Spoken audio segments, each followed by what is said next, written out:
Hello Kolkata glam show. আমাদের glam শোতে থাকছে বিভিন্ন কালচারাল পার্সোনালিটিসদের সাথে আমাদের ইন্টারাকশন, থাকছে বিভিন্ন বিনোদন দুনিয়ার টুকরো টুকরো খবর, আর অবশ্যই দেশ বিদেশের খবর নিয়ে এইভাবেই আমার চ্যানেলের মাধ্যমে আসতে থাকবো আমি আশিস বসাক। আজকে হ্যালো কলকাতা গ্ল্যাম শোতে আমরা দেখব সোনু দাসের ফিল্ম ছোট মুখে বড় কথা। প্রিমিয়ার শো হয়ে গেল নন্দন হল 3-তে। ছিলেন অভিনেত্রী, অভিনয়ের টোটাল কাস্ট, ক্রিউ আর অবশ্যই দর্শক মণ্ডলী। আসুন দেখি সোনু দাসের ছবি ছোট মুখে বড় কথা। সোনু দাসের এটি 4th ফিচার ফিল্ম। দিদিদের নিয়ে ফুচকা খেতে যাচ্ছি। ও মা, আমিও খাবো। না, ফুচকা খেলে এখন নাচের স্কুলে দেরি হয়ে যাবে। সোনু দাস দি ডিরেক্টর।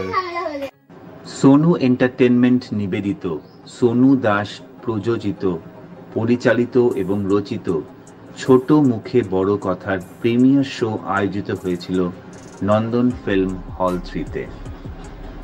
একরাশ গণ্যমান্য ব্যক্তিত্বদের সাথে উপস্থিত ছিলেন নতুন কলাকুশলীরা, জানালেন Sonu Das. Hello Kolkata live with Sonu Das. Sonu entertainment নিবেদিত, সরস্বতী দাস প্রযোজিত ছোটদের বাংলা সিনেমা ছোট মুখে বড় কথা, পরিচালনায় বাপ্পা ও সোনু দাস। সোনু ম্যাডাম, এটা আপনার কততম ফিল্ম? এটা আমার 4র্থতম ছবি। ফ্যান্টাস্টিক। একটু যদি ছোট্ট করে এটা স্টোরি লাইনটা বলেন। এটা স্টোরি লাইন আমাদের ছেলে মেয়েদের, একটা মধ্যবিত্ত ছেলে মেয়েদের সাথে বস্তির ছেলে মেয়েদের একটা যে ফারাক আমরা চোখে যে দেখি, আমাদের দৃষ্টিভঙ্গিটা আলাদা আলাদা দেখা, সেইগুলোকে আমি তুলে ধরেছি।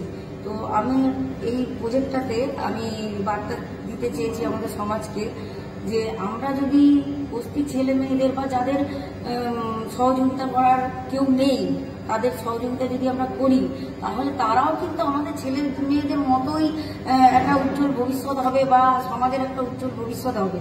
তো আসুন না, এগিয়ে আসি, তাদেরকেও সহযোগিতা করি শিক্ষার দিক থেকে বা বস্ত্র বা আহারের দিক থেকে। তারাও আমাদের ছেলে মেয়েদের মতোই, তাদের মধ্যেও কিছু না কিছু ট্যালেন্ট আছে। তো ছোটদের বাংলা সিনেমা আজকে শুভ মুক্তি নন্দন হল 3-তে। সোনু ম্যাডাম, অনেক বাচ্চাদের দেখতে পাচ্ছি এবং আমার বাম পাশেও আছে অনেক বাচ্চারা, সবাই নিশ্চয়ই অভিনয় করেছে সিনেমায়? হ্যাঁ, এখানে কয়েকজন আছে, সব বাচ্চারা আসতে পারেনি। তো বাচ্চাদের মধ্যে যে হিরোইন, সেই আসতে পারেনি। আচ্ছা। বিশেষ করে আর বাচ্চাদের পরীক্ষা আছে, এক্সাম, অ্যানুয়াল এক্সাম চলছে, ওই জন্য আসতে পারেনি। তো হিরোর চরিত্র ছিল বিচ্ছু, যে চরিত্রটি করেছে, ওর নাম হচ্ছে বলরাম ভূষণ দাস।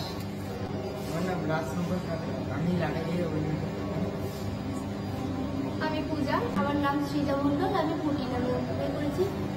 আর যিনি হিরোইন আসতে পারেননি ইনি নাকি? এই যে আচ্ছা, ও দাস।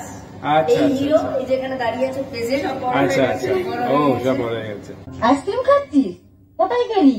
ওই দাদাটা দিল। তুমি কি একটু আইসক্রিমটা দিলে? হ্যাঁ, তোমার মেয়ে চাইলো তাই দিলাম। ও চাইলো দিলাম?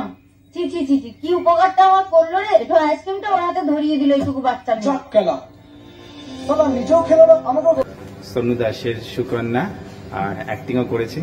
একটু যদি নিজের রোল সম্বন্ধে বলেন।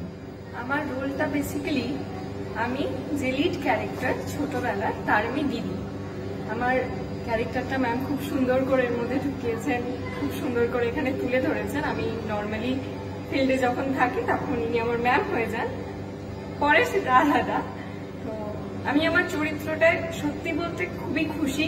আমি একটা নিজের মতো চরিত্র পেয়েছি, একদম নিজের মতো করে কাজ করেছি। তার সাথে ম্যামের গাইডেন্স তো একদম অসাধারণ, সব দিক থেকে ছোট্ট ছোট্ট দিকগুলো খেয়াল রেখে কাজ করা, সব কিছু কমফোর্টেবলি। অ্যান্ড আমার চরিত্র ম্যামই ভালো জানেন আমি কিরকম ভাবে নিজের চরিত্রটাকে তুলে ধরতে পেরেছি। এই যে দিদিদের নিয়ে ফুচকা খেতে যাচ্ছি।